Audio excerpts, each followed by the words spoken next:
지금은 아는 것이 힘이다. 시간입니다.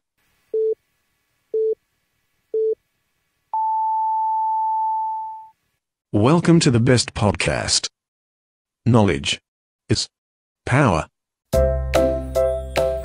안녕하세요. 따뜻한 마음 믿음의 한약 선화한약국 대표 한약사 이기택입니다. 저희 선화한약국에서는 내 가족에게 드린다는 마음으로 정성껏 약을 조제하고 있습니다. 미세먼지로 인한 비염, 관절 통증, 숙취 해소, 그리고 건강한 한방 다이어트까지 이젠 선화한약국이 여러분들의 건강과 함께하겠습니다. 대전일보 옆 월평타운 상가 1층 월평역 4번 출구 문의 전화는 528-2848 지금 포털에서 대전 선화한약국을 검색해보세요. 2020년 5월 11일 월요일 방송분입니다.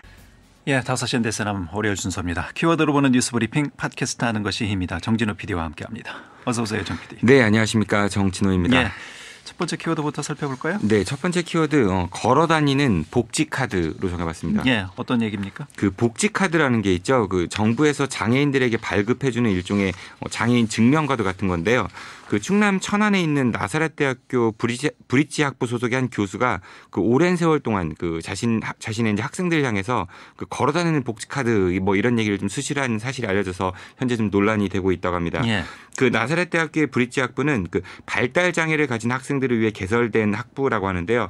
그러니까 이제 발달 장애 학생들을 잘 교육시켜서 이제 지역 사회에 주체적으로 참여할 수 있도록 하기 위해 이제 만들어진 학부 소속의 교수가 그 장애를 가진 학생들에게 이런 장애인 비하 발언을 했던 것입니다. 예. 이 장애인 학생들에게 복지카드 걸어다니는 복지카드다 뭐 이렇게 얘기했다는 거죠? 네, 그렇습니다. 이 나사렛대학교에 따르면요, 이 학부장이 그 브릿지 학부 교수 그 2명을 고발했다고 하는데요. 이 고발 내용을 보면은 해당 학부 교수 2명이 그 자신의 지위를 이용해 이제 수년 동안 학부 학생과 그 교직원을 대상으로 그 인격 모독, 권력 남용, 외모 비하, 뭐 성희롱 행위 등을 해왔다고 이제 주장했다고 합니다. 그리고 이 중에 이제 이 걸어다니는 복지카드 발언도 있었다고 합니다. 이런 사실들은 어떻게 밝혀졌습니까? 네, 이 사건은 복수의 학생들이 그 학부장과 상담하는 과정에서 드러났다고 하는데요. 예. 그런데 이 걸어다니는 복지카드 발언이 이제 이번이 처음이 아니었다고 합니다. 그 해당 교수는 2014년부터 그 자신의 수업 시간에 이런 표현을 사용해 왔다고 하는데요. 그래서 지난 2017년에는 당시 학부장으로부터 주의를 받았던 적도 있었다고 합니다. 하지만 해당 교수는 이에 아랑곳하지 않고 이제 계속해서 이런 표현을 사용해 왔다고 합니다. 그러니까 실수로 이런 얘기를 한 것이 아니라 분명히 주의를 받았음에도 불구하고 이런 얘기를 반복적으로 했다는 것은 이거 상습적이다 뭐 이런 얘기군요. 네, 그렇습니다. 이뿐만 아니라 그 한 학생의 증언에 따르면은 해당 교수는 이 발달 장애를 가진 학생들에게 그 학업과는 상관없는 그 밥을 챙기거나 아니면 이제 간식거리를 사오게 하는 등의 그런 개인적인 일도 시켰다고 합니다. 그래서 학생들은 학점이나 그 취업에 불이익을 당할지 모른다 뭐 이런 두려움 때문에 그 개인 용돈을 들여서까지 뭐 이 같은 심부름을 하게 됐다 이렇게 주장도 했다고 합니다. 예. 학교 측에서는 어떤 조치를 안 취했습니까? 네, 학교 측에서는요, 그 최초 신고가 접수된 지 3개월 만인 그 지난 3월에 그 사실관계 파악을 위해 진상조사위원회를 구성했다고 하는데요. 이후 이제 사건 관계자들을 불러 사실관계를 파악 중이라고 합니다. 3월이니까 시간이 조금 경과가 된 측면이 있죠. 그래서 예. 제가 오늘 직접 이제 학교 측에 제대로 진상조사가 이루어지고 있는지를 좀 확인해 봤는데요. 나사렛대학교 관계자는 현재 몇몇 사안에 대해서는 좀 다툼의 여지가 있어 보여서 계속 조사 중이다. 그리고 이제 조사 기한이 60일 이내이기 때문에 빠르면 이번 주 아니나 늦어도 다음 주 중에는 조사 결과가 나올 예정이다. 뭐 이런 입장을 전해왔습니다. 그 앞서 말씀드린 대로 이 학부는 그 전원이 발달 장애를 가진 이제 학생들로 구성되어 있다고 합니다. 그렇다면 이제 상식적으로 봤을 때 이들이 정말 어렵게 학교에 입학을 했고 또 이제 다니고 있다는 걸 알 수 있을 텐데요. 성인지 감수성처럼 그 장애 인지 감수성 역시 좀 중요한 게 아닌가 싶습니다. 예. 장애로 고통을 겪고 있는 학생이나 그 가족들을 생각한다면은 이들이 이제 교육을 담당하고 있는 교육자들에게는 조금 더 큰 그 장애 인지 감수성이 좀 필요한 게 아닌가 싶습니다. 그 현재 문제가 있다고 고발된 2명의 교수는요 모두 이제 온라인 강의에도 참여를 했고 또 오늘부터는 대면 강의도 시작한다고 하는데요. 나사렛대학교 측에서 어떤 조사 결과를 내놓을지 좀 관심을 갖고 지켜보도록 하겠습니다. 예. 두 번째 키워드 살펴보죠. 네, 두 번째 키워드 창피한 줄 아십시오로 정해봤습니다. 네, 그건 어떤 얘기입니까? 그 세종시 태권도 개관제 말썽이라고 합니다. 그 얼마 전 있었던 협회장 선거에서 부정선거 의혹에 대한 재판 결과가 나왔다고 하는데요. 1심과 2심에서 모두 선거 무효 판결이 나왔다고 합니다. 그런데 그 부정선거로 당선된 태권도 협회장은 협회 소속 체육관장들의 협박한 혐의로 또 현재 검찰 조사를 받고 있다고 합니다. 그런데 또 이제 그 협회 전무이사는요, 그 협회 회원에 대한 강제추행 혐의로 1심에서 벌금 400만 원에 16시간 동안 그 성폭력 치료 프로그램 이수 명령, 그리고 이제 아동 청소년 관련 기관 및 장애인 복지시설에 1년간 그 취업 제한형을 선고받기도 했다고 합니다. 예.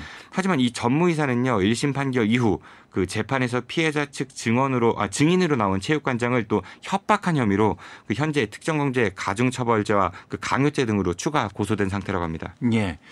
부정선거, 성추행, 협박. 참 글쎄요. 이 뭐 체육계에서는 어울리지 않는 이런 말들이 계속해서 뭐 나오고 있군요. 네, 태권도는 특히 뭐 예의를 중시 여기는 그런 그 스포츠인데 좀 더 예. 많이 어울리지 않는가 싶은데요. 그 내용만 보면 무슨 조폭이 아닌가 싶기도 합니다. 그런데 더 큰 문제는요. 이 전무이사는 현재 계속해서 협회 업무를 수행하고 있다고 합니다. 예. 사법부에서 유죄 판결을 받은 사람이라면서요? 네, 맞습니다. 그 이유가요. 그 전무이사가 항소를 했기 때문이라고 하는데요. 그러니까 이제 무죄 추정의 원칙에 따라 아직 그 대법원으로부터 확정 판결을 받은 게 아니기 때문에 뭐 직을 수행하고 있다 이렇게 보시면 될 것 같습니다. 예. 대법원의 최종 판단까지는 직을 계속 수행하겠다 이런 얘기군요. 네, 그런 입장인 것 같습니다. 예. 뭐 세종시 태권도계에 또 다른 문제가 있습니까? 네네. 그 이 세종시 태권도계 굉장히 문제가 많습니다. 또 아동학대와 폭행 사건도 있는데요. 지난해에는 전국 소년체전을 앞두고 그 합동훈련 그 현장에서 가혹행위가 있었는데 이게 협회 측에서는 이 같은 행위가 없었다라고 이제 처음에 부인을 했다가 그 경찰과 세종시 교육청의 합동조사가 시작되니까 이 사건을 인정한 일도 있었다고 합니다. 당시 현장에는 협회 그 전무이사도 함께 있었다고 하니까요. 이 협회 차원에서 사건 은폐를 시도했던 거 아니냐 뭐 이런 비판을 또 받을 수밖에 없는 것 같은데요. 현재 이 가혹행위의 사건에 연루된 관계자들은 모두 또 재판에 넘겨진 상태라고 합니다. 예. 글쎄 뭐 협회 회원들뿐만 아니라 학생들에게까지 폭행이 있었고 협회 차원에서 사건 은폐까지 있었다. 이거 뭐 심각해 보입니다. 이 네. 상황만. 그런데 말이죠. 그 태권도계 여기서 끝이 아닙니다. 또 있습니다. 그 업무상 횡령으로 벌금 300만 원형을 받고요. 그 무고죄와 상해죄 등으로 지난 2018년에 집행유예를 선고받은 한 그 체육관 관장이 같은 해 12월 그 자신의 체육관에서 그 9살짜리 아동을 폭행해 아이 얼굴이 이제 골절된 사실도 뭐 뒤늦게 확인됐다고 합니다. 예. 뭐 이 부분은 어떤 조치가 없었습니까? 네, 협회 차원에서요, 이 적절한 징계를 만약에 그 당시 내렸더라면은 이런 거를 좀 막았을 수도 있었던 그런 사고였던 것 같은데요. 그런데 이제 폭행이 있었던 당시 아이 부모가 이제 관장을 찾아가서 이게 어떻게 된 일이냐라고 물었더니 그 해당 관장은 자신은 아이를 때린 사실이 없다 이렇게 부인을 했었다고 합니다. 그래서 이제 아이 부모가 CCTV 영상을 공개를 좀 요청을 했는데 관장은 CCTV가 없다 뭐 이렇게 거짓말을 했다고 하거든요. 나중에 이제 CCTV가 있는 게 확인됐었고요. 확인해 보니까 관장이 이제 가만히 서 있던 그 피해 그 아이의 얼굴을 발로 가격하는 장면이 있었고, 그리고 이제 관장 여동생이 그 쓰러진 아이를 보면서 웃는 모습이 CCTV에 고스란히 찍혀 있었다고 합니다. 예, 문제가 한두 개가 아니네요. 빨리 네, 정말 세종시 태육회 예. 현재 태권도계가 문제가 많은 것 같습니다. 그래서 이런 것들을 관리 감독해야 될 그 협회의 역할이 얼마나 중요한가 다시 한번 좀 생각해보지 않을 수 없을 것 같은데요. 세종시 태권도인들의 그 명예 회복을 위해서라도 이 협회 문제 좀 하루빨리 해결됐으면 좋겠습니다. 예. 여기까지 듣겠습니다. 키워드로 보는 뉴스 브리핑 팟캐스트 아는 것이 힘이다. 정진호 PD였습니다. 정 PD 수고했습니다. 고맙습니다. 2020년 5월 12일 화요일 방송분입니다. 5시 대선암 화요일 순서입니다. 키워드로 보는 뉴스 브리핑 팟캐스트 하는 것이 힘이다. 정진호 PD와 함께합니다. 어서 오세요. 네, 안녕하십니까. 정진호입니다. 예, 첫 번째 키워드는요? 네, 첫 번째 키워드 다시 한번 신발끈 고쳐 매고로 정해봤습니다. 예. 어떤 얘기입니까? 그 이태원 클럽발 코로나19 확산세로 온 나라가 지금 다시 이제 비상 상황으로 돌입하고 있는 것 같은데요. 이런 와중에 또 학생들의 등교 계약도 또 다시 이제 한 주가 연기됐죠. 예. 그래서 많은 분들이 걱정이 좀 이만저만이 아닐 것 같습니다. 그런데 이제 최근 그 충남도 교육청 소속 외국인 강사 22명이 지난 연휴 기간 동안 이태원 클럽 주변 업소를 방문한 사실이 확인돼서 이제 지역사회와 교육 현장이 좀 바짝 긴장하고 있다고 합니다. 예. 글쎄요, 뭐, 아무래도, 교육 현장에 있는 사람들이기 때문에 아이들하고 직접 만날 수밖에 없는 그런 상황이잖아요. 네, 그렇습니다. 그래서 더 걱정이 큰 것 같습니다. 만약에 이 상태대로 등교 계약을 하면 아이들의 감염 우려가 높다 그래서 우려의 목소리가 나오고 있는 거죠. 네, 맞습니다. 그 이에 대전시교육청과 세종시교육청에서도 그 이태원 클럽이나 그 인근 업소에 방문했던 외국인 강사에 대한 현재 그 전수조사에 나섰다고 하는데요. 그 한 언론이 취재한 내용을 보면은 그 충남도교육청 수동 외국인 강사 300여 명 중 그 이태원 클럽이나 주변 업소를 다녀온 것으로 파악된 강사가 22명이었고 이들 중 17명이 음성 판정을 받았고 그 나머지 5명은 현재 그 검사 대기 중이거나 이제 검사 결과를 기다리고 있다고 합니다. 예. 그럼 이들은 현재 자가격리 조치가 지금 취해져 있는 상황인가요? 네, 그렇습니다. 그 충남도교육청에서는요, 이들에 대해 2주간 그 자가격리 조치를 내렸다고 했는데요. 근데 제가 조금 전 그 대전시교육청과 세종시교육청에서도 이제 전수조사에 들어갔다 이렇게 말씀드렸지 않습니까? 예. 그 현재까지 확인된 것은 그 대전의 한 초등학교에 근무하고 있는 외국인 강사 한 명이 그 이태원 클럽 주변 업소를 방문했었다. 뭐 이렇게 스스로 학교 측에 통보를 했다고 합니다. 그런데 일각에서는 이 교육 당국의 전수조사 방법이 좀 너무 미흡한 거 아니냐 뭐 이런 지적도 일고 있다고 합니다. 현재 각 교육청은 그 외국인 강사들에게 전화를 걸어서 이태원 지역 방문 여부를 확인하고 있다고 하는데요. 예. 그런데 이 방식이 너무 이제 외국인 강사들의 자진 신고에만 의존하고 있어서 이게 과연 실태를 제대로 파악할 수 있겠느냐 뭐 이런 우려의 시선도 많다고 합니다. 예. 지금 이태원 관련해서 많은 사람들이 지금 미신고자들이 많이 있어서 지금 문제가 되고 있지 않습니까? 네, 그렇습니다. 외국인 강사들이 자발적으로 본인들이 다녀왔다 이렇게 얘기해 주면 좋은데 이걸 숨겼을 경우에 과연 이걸 어떻게 찾아낼 수 있느냐 이것도 좀 관건이지 않나 싶습니다. 맞습니다. 그 특히 이제 뭐 사회적 비난 이런 것 때문에 심리적 압박이 좀 많이 있을 수밖에 없는 상황이어서 더욱더 예. 그런 부분도 있는 것 같고요. 그래서 일각에서는 이 통화 목록을 지우더라도 그 지난 연휴 기간 동안에 이제 한정해서 기지국이 표시된 그런 통화 내역서를 제출하게 하라 뭐 이런 등의 좀 더 이제 강화된 전수조사를 해야 되는 거 아니냐 이런 주장을 하기도 합니다. 예. 하지만 또 이럴 경우에는 모든 외국인 강사들을 마치 이제 잠재적 감염자로 취급할 수 있다는 그런 인권 침해도 요소도 있기 때문에 예. 이게 만약 또 적절한 방법이라고 보기엔 또 어려울 것 같습니다. 예. 그래서 좀 비난과 혐오 이런 부분은 이 방역에 결코 도움이 되지 않는다. 전문가들이 계속해서 얘기하고 있는 바잖아요. 네, 맞습니다. 예. 이 등교 계약을 앞둔 학생이나 학부모님들이 이런 뉴스 접하실 때마다 아마 얼마나 불안해하실지 그 학부모의 한 사람으로서 이제 저도 10분 이해가 갑니다. 하지만 더 큰 혼란을 좀 막고 우리 모두의 안전을 위해 지금은 서로를 좀 이해하고 또 서로를 위해 자제해야 될 때가 아닌가 싶은데요. 조금만 더 참고 우리 함께 운동화 끈을 좀 다시 조여매야 될 것 같습니다. 예. 두 번째 키워드 살펴보죠. 네, 두 번째 키워드 폐차값 알아보고 폐차하세요로 적어봤습니다. 이게 무슨 얘기입니까? 그 아나운서께서 혹시 폐차 가격이 이 지자체마다 다른 거 아십니까? 지자체마다 폐차 가격이 다릅니까? 네, 다릅니다. 예. 그 현재 대전 지역 폐차값이 그런데 그 다른 충청권의 그 절반에서 3분의 1 수준밖에 되지 않는다고 합니다. 이 코로나19로 인해서 이제 중고차 수출길이 끊긴 것도 한 가지 원인으로 볼 수 있지만 이 대전시에서 지난 2월부터 그 노후 경유차를 조기 폐차하는 시민들에게 그 보조금을 주기 때문이었고 이제 그래서 이제 폐차가 많이 쏟아져 나오고 있다고 하는데요. 예. 이런 폐차 과잉 공급 현상으로 인해서 대전에서는 폐차값이 이제 말 그대로 헐값이 되어버렸다고 합니다. 그 실제로 얼마 전까지 그 40만 원 정도를 받을 수 있었던 그 승합차 폐차값이요. 현재는 20만 원을 겨우 받는 그런 실정이라고 합니다. 예. 저는 돈 내고 폐차하는 줄 알았습니다. 폐차할 때 돈을 받는 거군요. 폐차를 안 해보셨군요. 주로 이제 네. 차를 팔 때 그 전에 네. 차던 차는 이제 중고 시장으로 가기 때문에 네네. 폐차 과정을 잘 거치지는 않았었는데 그렇군요. 예. 새롭게 알았습니다. 그 폐차값이 그러니까 말 그대로 반토막이 났다라는 얘기죠. 네, 그렇습니다. 하지만 대전과는 다르게요. 이제 서산이나 태안 아니면 금산 같은 충남 지역 그 폐차장은요. 이 동일한 차량을 기준으로 했을 때 종전과 비슷한 35만 원에서 40만 원 정도를 받을 수 있다고 합니다. 예. 그러면 좀 값을 더 많이 받는 곳으로 가서 폐차하면 되는 건가요? 네, 그렇게 해도 전혀 문제는 없는데요. 예. 하지만 아까 이제 말씀드린 대전시에서 시행하고 있는 이 노후 경유차 조기 폐차에 대한 보조금 지원 사업 그 안내 문서에 그 대전시 관내에 있는 폐차장 목록만 기재되어 있다고 합니다. 그래서 이제 이 사업에 신청한 시민들 입장에서는 여기에서만 폐차를 해야 되는 건가 뭐 이런 생각을 좀 하는 경우가 많다고 하는데요. 실제로 한 시민은 그래서 이제 대전시에서 보조금 지원 사업을 안내해 줄 때 이 대전시 관내 폐차장 말고도 이제 다른 지역 폐차장을 이용해도 된다 뭐 이런 정도의 안내를 해줘야 되는 거 아니냐 하면서 좀 불만을 토로하기도 했다고 합니다. 예. 시에서 이런 사안들을 자세히 잘 알려주지 않고 있다 이런 얘기군요. 그러니까. 네.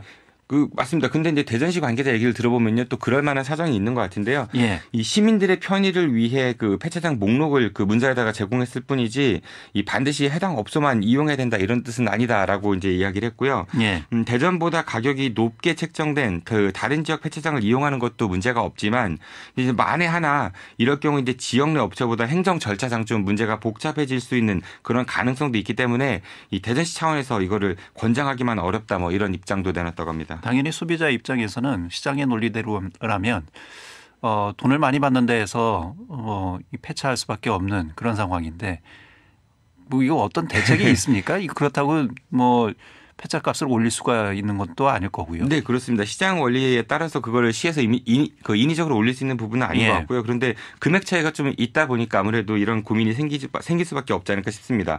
이 노후 경유차가 내뿜는 매연으로부터 그 대기질 오염을 막아보자는 취지로 도입된 이 노후 경유차 조기 폐차 그 보조금 지원 사업. 하지만 다른 한편으로는 또 이제 멀쩡한 차를 폐차시켜서 그로 인한 환경 오염이 더 심각해질 수도 있다. 뭐 이런 비판이 있기도 한데요. 예. 뿐만 아니라 자동차가 그 대기질에 영향을 미치는 요소 중 이 배출가스보다는 오히려 타이어와 그 브레이크 패드가 마모되면서 나오는 분진이 더 크다. 뭐 이런 연구 분석 결과도 있습니다. 좋은 취지로 도입된 사업의 이면에 뭐 이런 여러 가지 어려움들이 있는 것 같습니다. 그러니까 이제 정책을 집행하는 행정기관에서 좀 이런 점들도 좀 세심하게 챙겨봤으면 좋겠습니다. 예, 알겠습니다. 뉴스브리핑 팟캐스트 하는 것이입니다. 정진호 PD와 함께했습니다. 수고하셨습니다. 고맙습니다. 2020년 5월 13일 수요일 방송분입니다. 5시 앤데스남 수요일 순서입니다. 키워드로 보는 뉴스브리핑 팟캐스트 하는 것이입니다. 정진호 PD와 함께하겠습니다. 어서 오세요, 정 PD. 네, 안녕하십니까. 정진호입니다. 예, 첫 번째 키워드부터 살펴볼까요? 네, 첫 번째 키워드 그들만의 가족 사랑법으로 정해봤습니다. 예, 이건 어떤 얘기입니까? 그 키워드만 들으시면 왠지 좀 따뜻한 소식일 것 같죠? 예. 하지만 안타깝게도 따뜻한 소식은 아닙니다. 그 충남 아산시 산하 공공기관인 그 아산시 시설관리공단 임원들이 자신의 지위를 이용해 그 가족이 운영하는 업체와 그 수차례 부적절한 계약을 체결한 것이 이제 최근 공익제보에 밝혀졌다고 합니다. 예. 그 아산시 시설관리공단에서는 그 2, 3년에 한 번씩 그 모든 직원들에게 근무복하고 그다음에 작업화를 지급한다고 하는데요. 지난 2018년 이 공단은 한 업체와 수의계약을 맺고 최근까지 총 36차례에 걸쳐 그 근무복과 작업화 4,343만 원치를 구입했다고 합니다. 예. 그런데 이 수의계약을 맺은 업체가요, 바로 그 현재 그 시설관리공단 이사장이 이제 동생이 운영하는 그런 곳이었다고 합니다. 그래서 뭐 특혜를 준 것이 아니냐 이런 논란이 있다는 거죠. 네, 그렇습니다. 그리고 또 그 이 공단의 경영지원팀장은요, 그 지난 2017년부터 최근까지 자신의 아버지와 동생이 운영하는 업체에 그 인쇄와 홍보, 광고 등의 일감을 그 수의계약을 통해 몰아줬다고 하는데요. 총 71건의 금액만도 1억 5,400만 원 가량이 됐다고 합니다. 특히 이제 공단이 작년에 이 업체와 계약한 금액이 이제 7,200만 원 정도였다고 하는데요. 이는 한 해 동안 총 13개 업체와 계약한 그 전체 금액 9,950만 원의 약 72%에 해당되는 수치였다고 합니다. 공교롭게도 동생이나 또 아버지가 운영하는 업체에게 일감을 줬다. 그래서 이거 누가 봐도 뭐 이 지역에 이 업체만 있는 건 아니잖아요. 네, 그렇습니다. 누가 봐도 이상할 듯 싶습니다. 네, 분명히 이런 거는요, 공단의 그 임직원 행동강령 위반이 맞는데요. 그 아산시 시설관리공단은 지난 2018년 3월부터 그 임원과 계약 업무 담당 직원은 이 본인이나 가족과 이제 수의계약을 하지 못하도록 그런 행동강령 규정을 이제 개정했었던 바가 있었습니다. 예. 하지만 공단 내부에서는요, 이런 사실이 좀 공공연한 비밀로 여겨졌다고 하고 그동안 누구도 공공연한 비밀이면 알면서도 눈 감아줬다라는 얘기인가요? 네, 그렇습니다. 그리고 누구도 그 일을 문제 삼지 않았고 또 이제 자체 감사도 없었다고 합니다. 근데 문제는 또 있었다고 합니다. 그 아산시 시설관리공단에서는 그 아산시로부터 그 KTX 천안 아산역 공영주차장 4곳을 그 위탁받아서 운영하고 있다고 하는데요. 그런데 이곳에서 그 공단 임직원 가족이 사용 것으로 보이는 그 사용요금 미납 내역 총 2,558건 그 1,740만 원도 이제 확인됐다고 합니다. 이 공공기관이면 정기적인 감사를 받지 않나요? 네, 당연히 그래야겠죠. 감사에서 전혀 적발이 안 됐습니까? 이런 부분들이. 네, 그동안 좀 제대로 된 감사가 없었다는 것 같은데요. 그래서 이제 공익 제보를 통해서 감사에 착수한 그 아산시는요, 그 해당 업체들을 계약 대상에서 좀 제외시키고 또 이제 엄중한 조사 그 필요한 조치를 해라. 뭐 이렇게 아산시 시설관리공단 측에 통보를 했다고 합니다. 하지만 이 말은 그 아산시가 직접 조사와 징계를 하겠다 뭐 이런 것이 아니라 그 비위행위가 있었던 그 공단 측에서 조사와 필요한 조치를 취해라 뭐 이렇게 해석될 수도 있는 것 같은데요.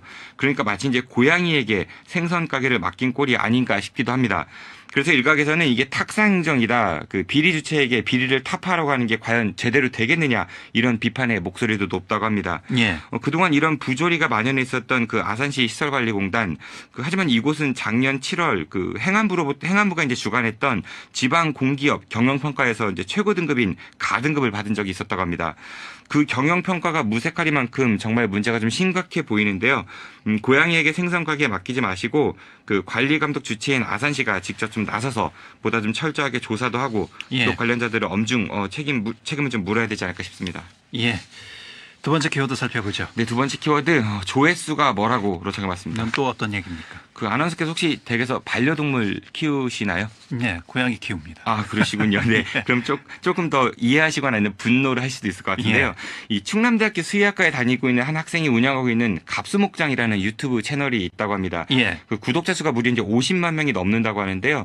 그 이 채널에서는 이 수의대생이 유기견이나 그 유기 고양이를 좀 구조해서 이제 치료도 해주고 또 이제 함께 따뜻한 일상도 보내면서 뭐 다른 사람에게 분양도 해주는 그런 영상을 올리는 그런 인기 많은 사이트라고 합니다. 예. 그런데 최근 이 채널 운영자가요, 그 한 동물 보호 단체로부터 그 사기와 동물 학대 등의 혐의로 이제 경찰에 고발당했다고 합니다.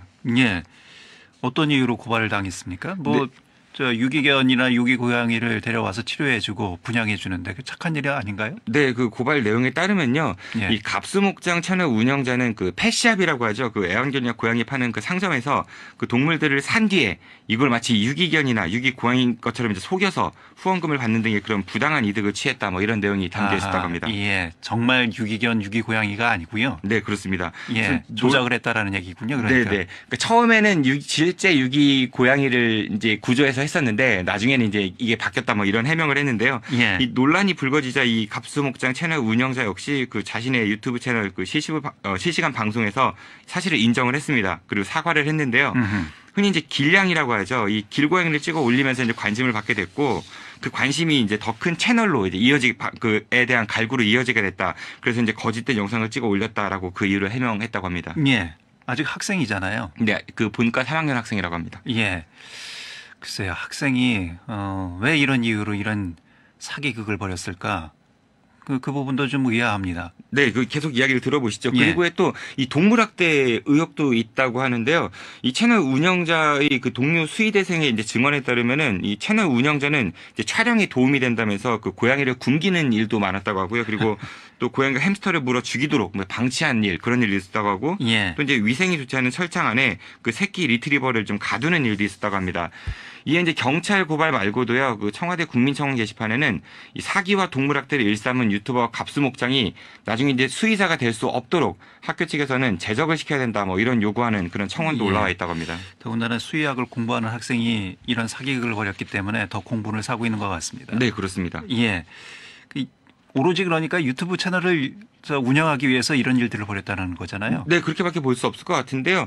이런 논란이 일자 이제 채널 운영자는 사과를 했고 아까 말씀드린 대로 인정을 했지만은 이 그 동물 학대 논란 이거는요, 그 전혀 사실이 아니다 이렇게 부인을 하면서요. 관련된 허위사실 유포에 대해서는 또 나중에 철저하게 법적 책임을 묻겠다 이러면서 이제 의혹을 전면 부인하고 있다고 합니다. 예. 제가 오늘 오전에 그 해당 유튜브 채널을 좀 접속을 해봤는데요. 현재 이 채널에는 모든 영상들이 내려가 있는 상태입니다.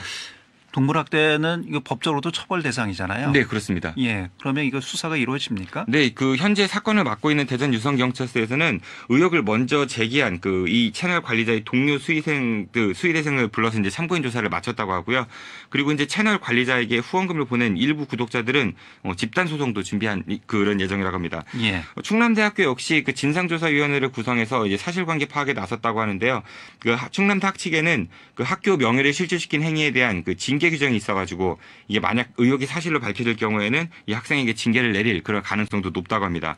만약에 이 학생이 이제 제적 처분을 받게 되면은 이 갑수목장 채널 관리자인 이 학생은 수의사가 되지 못할 수 있는 그런 상황도 이제 열려 있다고 합니다. 예. 그 한 언론에서 이 채널 관리자가 그 배우 유승우 씨에게 그 고양이를 분양하는 과정을 생긴 논란을 좀 보도를 했는데요. 그 중에 이제 이런 내용이 있습니다. 그 유승우 씨와 주고받은 카톡과 통화 녹음을 올리면 포털 실검도 좀 뒤흔들고 유튜브 100만 아니 200만 각이다 뭐 이런 문자 메시지 내용이 나오기도 하는데요. 이 채널 관리자도 아마 처음에는 버려진 동물까지도 사랑하는 그런 예비 수의사였을 것입니다. 그놈의 조회수가 뭔지 그리고 그놈의 돈이 뭔지 참 좀 씁쓸하다는 생각밖에 들지 않는 것 같습니다. 예, 알겠습니다. 오늘 여기까지 듣죠. 고맙습니다. 네, 고맙습니다. 키워드를 보는 뉴스 브리핑 팟캐스트 하는 것이 힘이다. 정진우 PD였습니다. 2020년 5월 14일 목요일 방송분입니다. 네, 5시에 대해서는 목요일 순서 함께 하십니다. 키워드를 보는 뉴스 브리핑 팟캐스트 하는 것이 힘이다. 정진우 PD와 함께 하겠습니다. 어서 오세요, 정 PD. 네, 안녕하십니까. 정진호입니다. 네, 오늘 키워드 살펴보죠. 네, 오늘 키워드 한 가지입니다. 예. 정말 몰랐을까로 정해봤습니다. 네, 어떤 얘기입니까? 지난 2018년 지방선거 당시 더불어민주당 소속 허태정 대전시장 후보 측과 그리고 2018년 하반기에는 당시 자유한국당 소속 이은권 의원 측에 이른바 쪼개기 수법으로 불법 정치자금을 제공했다는 혐의로 현재 이제 금성백조 대표이사와 재무이사 그리고 이은권 의원의 보좌관이 재판을 받고 있는데요. 예. 이와 관련해 피고인과 검찰 측에서 법적 공방이 좀 치열하게 벌이고 있다고 합니다. 현재 재판이 진행 중에 있다 이런 얘기죠? 네, 그렇습니다. 예. 이거 쪼개기 후원금 우리 정치에 아주 구태 중에 구태입니다. 네, 맞습니다. 좀 내용을 살펴보면요. 현행 공직선거법상 개인이 한 정치인에게 후원할 수 있는 돈은요. 1년에 최대 이제 500만 원까지입니다. 그리고 이제 법인이나 단체는요. 단 1원도 정치인에게 후원금으로 줄 수가 없게 되어 있죠. 하지만 금성백조 측은 지방선거 기간쯤에 허태정 후보 후원에 10명의 가짜 직원 명의를 이용해서 2천만 원을 기부했다고 하고요. 또 2018년 11월부터 12월까지 2달 동안 직원 15명에게 임금을 지급한 것으로 이제 꾸며서 비자금을 만들었고 이거를 이은권 의원 후원에 3천만 원을 기부했다고 합니다. 예. 그러니까 실제로는 회사 측에서 만든 비자금으로 돈을 건넨 것인데 이게 겉으로 보기에는 개인이 후원한 것처럼 꾸민 이른바 전형적인 쪼개기 수법인 셈이었습니다. 예. 그래서 검찰은 이 같은 혐의로 금성백조 대표이사와 재무이사를 기소해서 이제 재판에 넘겼고요. 그리고 이은권 의원의 이제 보좌관은 이 같은 사실을 알면서도 불법적인 정치자금을 수수한 혐의로 이제 재판에 넘긴 그런 사안인 것입니다. 예. 공직선거법을 교묘히 피해서 이렇게 후원금을 몰아주는 정치자금법을 우회하는 전형적인 꼼수의 수법 여러 번 사건화되기도 하고 또 처벌받기도 하지 않았습니까? 네, 그렇습니다. 그런 사례가 과거에도 좀 여러 번 있었었죠. 예. 지금 재판에서 법적 공방을 벌이고 있다는데 어떤 부분이 쟁점이 되고 있습니까? 네, 우선 금성백조 측 피고인들은요, 다른 사람의 명의를 도용해서 이게 쪼개기로 후원을 한 사실은 대체로 인정을 하고 있다고 합니다. 예. 하지만 이게 법인 자금인지는 몰랐다, 이런 주장을 하고 나섰다고 합니다. 그러니까 쪼개기 후원금에 대해서는 인정을 하지만 그 금의 돈의 성격은 네. 그러니까 이 회사 돈은 아니었다 이런 얘기인가요? 네, 그걸 몰랐다는 얘기인데요. 그러니까 예. 비자금이 이제 회사 돈인지는 몰랐다 이런 주장입니다. 좀 더 보면요, 우선 검찰 측이 이 금성백조 대표이사가 거액의 비자금을 좀 조성해서 이 불법적으로 정치 후원금을 제공했고. 또 이제 비자금 등 일부는 접대비로 사용하면서 사용처를 남기지 않았다. 이래서 이제 업무상 횡령과 정치자금법 위반 혐의로 이제 기소를 한 건데요. 이에 대해 금성백조 대표는요, 아까 말씀드린 대로 쪼개기 후원한 건 맞는데 이 비자금이 법인 자금에 해당되는지는 몰랐다. 이런 주장을 하고 있는 겁니다. 그리고 예. 재무이사 역시도 그 돈이 이제 법인 돈인 줄은 몰랐다. 그러니까 회사 돈인지는 몰랐다. 이렇게 또 대표와 이제 같은 주장을 하고 있는 것입니다. 그러면서 금성백조 대표는요, 이은권 의원 보좌관이 이제 평소 이 의원이 좀 후원금이 좀 적은 편이라면서 후원 좀 해달라 이런 요청을 해왔었고, 대략적으로 얼마 정도면 좋겠다 이렇게까지 말을 했다고 합니다. 그래서 이 의원이 국토위 활동도 하고 있고, 또 지역에서 사업을 하다 보니까 이제 도움이 될까 싶어서 후원을 하게 됐다 이런 주장을 했다고 합니다. 예. 이해가 안 갑니다. 쪼개기 후원금에 대해서는 인정을 하지만 그 돈은 회사 돈이 아니다. 그럼 개인 돈이라는 얘기인가요? 그러니까 정말 좀 납득이 좀 어려운데 사실 법적으로는 회사 돈을 줄 수 없기 때문에 아마 그래서 이런 주장을 하는 게 아닌가 싶습니다. 근데 금성백조가 소위 이제 말해서 이른바 동네 구멍가게도 아니고요. 7년 연속 신용 A등급을 기록하고 또 이제 전국 시공 능력 평가 순위 50위 그리고 전년도 매출이 5,259억 원을 달성한 우리 지역의 대표 중견기업 아니겠습니까? 예. 이런 기업의 대표이사께서 이 비자금이 법인 돈인지를 몰랐다라고 말씀하시는 거는 좀 쉽게 납득할 수 없는 것 같습니다. 그리고 이은권 의원 보좌관 역시도요, 이 정치 후원금을 요구했고 또 받은 건 맞는데 그게 이제 적법하게 후원되는 줄 알지 이게 금성백조에서 그 회사 돈으로 이제 비자금을 만든 거 이런 건 몰랐다 이렇게 주장을 하고 있다고 합니다. 예. 그러면서 자신은 후원금 얘기를 꺼낼 때마다 이 개인 돈으로 기부해야 된다 사실 그거는 늘 강조해왔다 뭐 이렇게 주장을 하기도 했다고 합니다. 비자금 조성하는 자체가 불법이잖아요. 네, 맞습니다. 비자금 자체가 회계상에 없는 돈이니까요. 네, 맞습니다. 그거 예. 자체가 이제 불법인 것이죠. 그러니까 그렇다면 정치 그 측에서는 후원금을 요청했을 때 만약에 이제 이런 것들이 문제라고 하면요. 이제 정치인 측에서 후원금을 요청해 왔을 때 그 기업인이 정말 그 정치인을 후원하고 싶다면 뭐 본인 돈으로 법적 한도 안에서 후원하면 되는 거 아니겠습니까? 예. 이게 이제 상식적인 일일 텐데요. 근데 경제적으로 또 여유도 있는 분이 그 회사에서 회계 조작으로 비자금을 조성해서 그 남의 이름으로 쪼개기 원했다 뭐 이런 이야기인 것입니다. 그리고 또 아무리 그 회사 대표라 할지라도 이게 상식적으로 직원들에게 특정 정치인에게 우리 같이 후원금을 좀 내자 이렇게 이야기했다면은 과연 몇 명의 직원이 흔쾌히 자발적으로 이 후원에 좀 동참을 하겠습니까? 예. 이건 지극히 상식적인 일인 것 같은데요. 하지만 지역을 대표하는 건실한 중견기업의 대표와 재무이사 그리고 이제 정치인 보좌관이 이제 이런 일이 벌어졌는데 이 돈의 성격을 몰랐다라고 이야기하는 거는 아무리 이제 법적 공방을 위해서라고 해도 좀 설득력이 떨어지는 게 아닌가 싶은 생각이 들어서 좀 안타깝다는 생각이 듭니다. 예. 어쨌든 이제 뭐 법원의 판단은 기다려 봐야겠습니다만 혹시라도 이 판결이 뭐 위법성이 입증이 되면 허태정 대전시장이나 이은권 의원에게도 어떤 법적인 책임이 부여가 됩니까? 아마 그 또 많은 분들께서 그 점도 궁금해하실 텐데요. 예. 특히 이제 대전은 과거에 그 권선택 전 대전시장이 그 정치자금법 위반으로 유죄를 선고받아서 그 중도의 시장직에 물러난 일도 있지 않았습니까? 그래서 좀 그 걱정을 하고 계신 분들도 많이 있을 것 같습니다.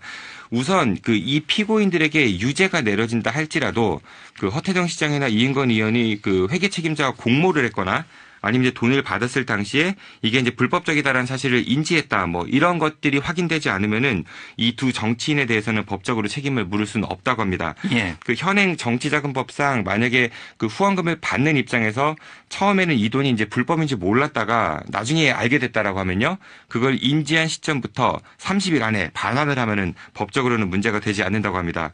다만 그 처음에는 몰랐다가 나중에 인지하고 난 뒤 그 30일이 지나도 이제 돈을 반환 돌려주지 않을 경우 이럴 경우에는요. 근데 현행 정치자금법상 그 별도의 처벌 조항은 또 없다고 합니다.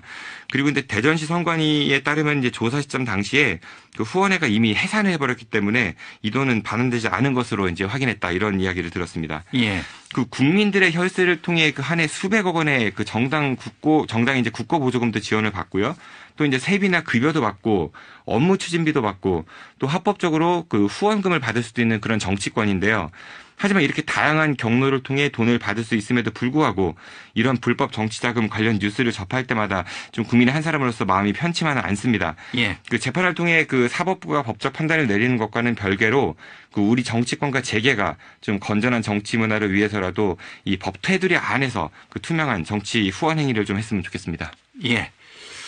알겠습니다. 오늘 여기까지 하지요. 키워드를 보는 뉴스 브리핑 팟캐스트 하는 것이 힘이다. 정진호 PD였습니다. 수고하셨습니다. 고맙습니다. 2020년 5월 15일 금요일 방송분입니다. 네, 5시 엔데스는 금요일 순서 함께 하시는데요. 오늘 잠시 후에는 주제 토론이 준비되어 있습니다. 코로나와 학교를 주제로 주제 토론을 진행을 하도록 하겠습니다. 한국교원단체 총연합회 정혜왕 회장 그리고 전교조 대전지부 김중태 지부장, 대전 참교육학부모회 강현미 대표와 함께 할 예정이고요.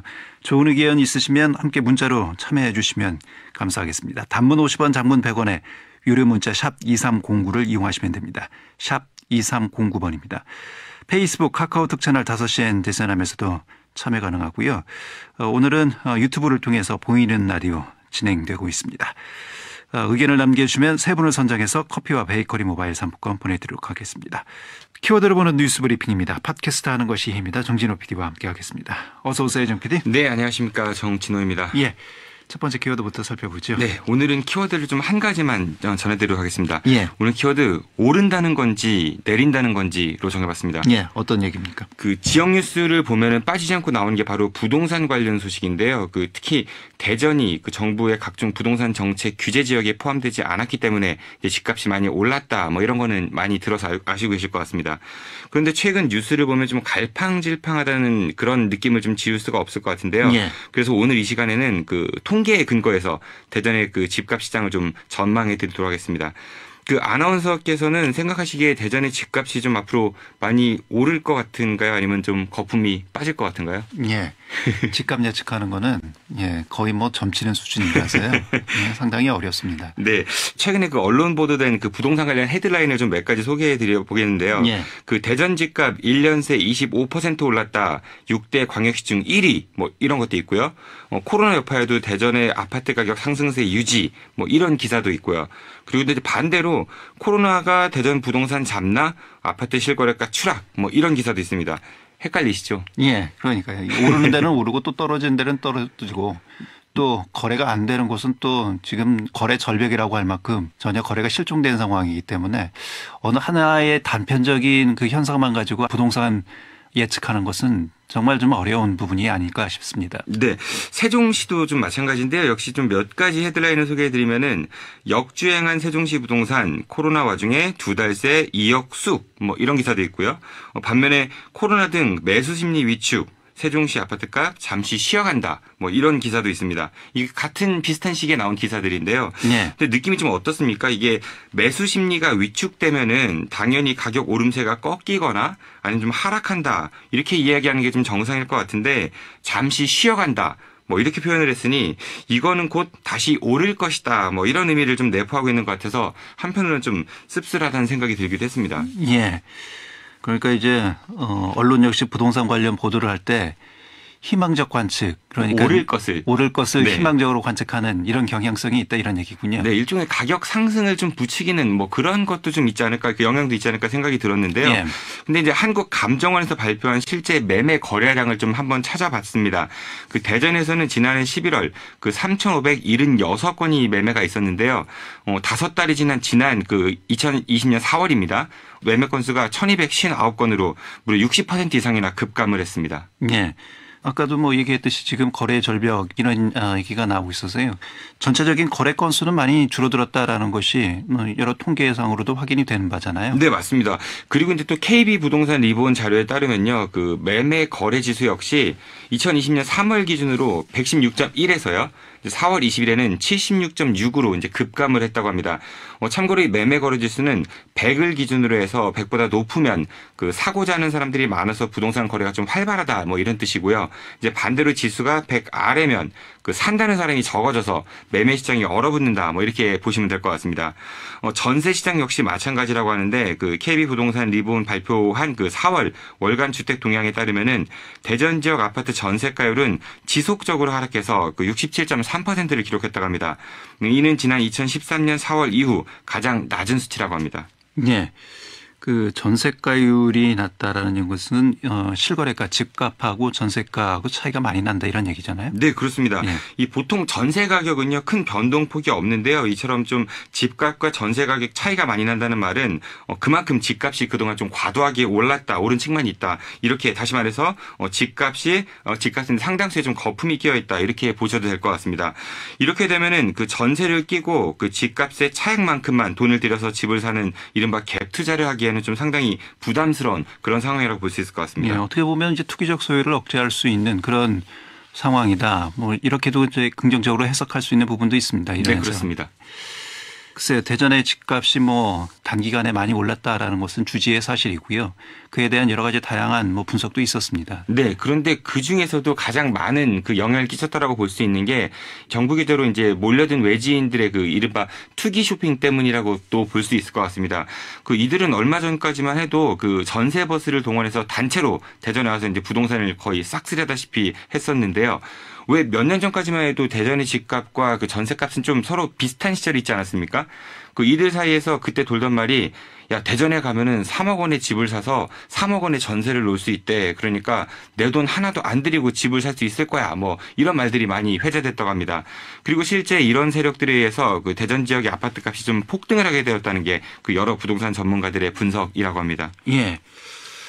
뭐 누누이 얘기하지만 이렇게 되면 실수요자들이 피해를 볼 수밖에 없습니다. 네, 맞습니다. 이렇게 좀 투기꾼들이 교란시켜 놓은 부동산 시장 때문에 그 애꿎은 일반 서민들만 피해를 볼 수밖에 없는 그런 상황인 것 같은데요. 그런데 최근 그 정부에서는 6억 원이 넘는 주택을 구입할 때 그 돈을 어떻게 마련했는지 그 돈의 출처를 밝히는 자금 조달 계획서 제출을 올 3월부터 의무화하지 않았습니까? 이렇게 되니까 이런 투기 자금들이 대전에서 지금 급속도로 빠져나가기 시작해서 현재 대전의 집값 상승세는 급제동이 걸렸다. 이렇게 보시면 될 것 같습니다. 실제로 올해 2월만 해도요, 그 10억 4천만 원에 거래된 전용면적 102제곱미터짜리 그 대전 서구 둔산동의 한 아파트는요, 한 달 만에 1억 원가량이 떨어져 그 9억 5천만 원에 거래가 됐다고 합니다. 그리고 도안 신도시에 있는 전용면적 그 84제곱미터짜리 아파트는 올해 초에 그 6억 5천만 원까지 거래가 되었다가 지난 3월에는 4억 9천만 원으로 이제 두 달 사이에 무려 1억 6천만 원이나 급감을 했다고 합니다. 예. 가격이 큰 폭으로 떨어진 아파트들이 대전에 있다 이런 얘기잖아요. 굉장히 많이 있습니다. 예. 그러면 전문가들은 어떻게 예측하나요? 이런 흐름이 계속 이어질 것으로 봅니까? 네, 지금 현재로서는 그런 흐름, 이 통계 그 실제 거래 건수라든지 아니면은 그 매매 거래 금액 현황을 보면요. 더 앞으로 떨어질 그런 전망이 많다 이렇게 전망하는 전문가들도 많이 있는데요. 우리가 이제 화려함을 상징할 때 흔히 이제 황금 같다 이런 비유를 많이 합니다. 그런데 아무리 황금으로 도배를 한다고 해도 지금의 집값보다는 비싸지 않을 것 같다 뭐 이런 생각도 드는데요. 그만큼 이제 건전하지 못한 투기 그 자금들 때문에 그 대전의 부동산 시장이 정말 엉망이 되어버린 것 같습니다. 이런 상황 속에서 정말 내 집이 필요한 실수요자들만 좀 골탕을 먹으면서 고통을 받고 있는 게 아닌가 싶어서 좀 안타깝다 이런 생각도 드는데요. 현재 일부 언론이나 투기 세력들은 잠시 쉬어간다. 그래도 결국은 오른다 라면서 이제 여전히 시장을 부추기고 있습니다. 그런데 아마 그 이런 이면에는 그 자신들이 이미 투기한 돈을 좀 빼서 이제 먹고 튀겠다라는 이제 투기꾼들의 이른바 먹튀 전략이 숨어 있다 이렇게도 볼 수 있을 것 같습니다. 그러니까 혹시나 뭐 이렇게 해갖고 잘못된 판단으로 하셨다가 좀 이제 낭패를 보지 않으셨으면 좋겠습니다. 그리고 이제 중앙정부의 부동산 대책 말고도 그 대전시나 세종시 같은 그런 지자체에서도 좀 이런 투기 세력들에 대한 모니터링을 좀 강화해서요. 그 정부 당국이 좀 신고를 하거나 통보할 수 있는 그런 행정 시스템을 좀 구축해서 그 투기 세력들로부터 시민들을 보호하는 데 좀 신경을 썼으면 좋겠습니다. 예. 알겠습니다. 여기까지 하겠습니다. 기어들어오는 뉴스 브리핑 팟캐스트 하는 것이입니다. 정진호 PD였습니다. 수고하셨습니다. 고맙습니다.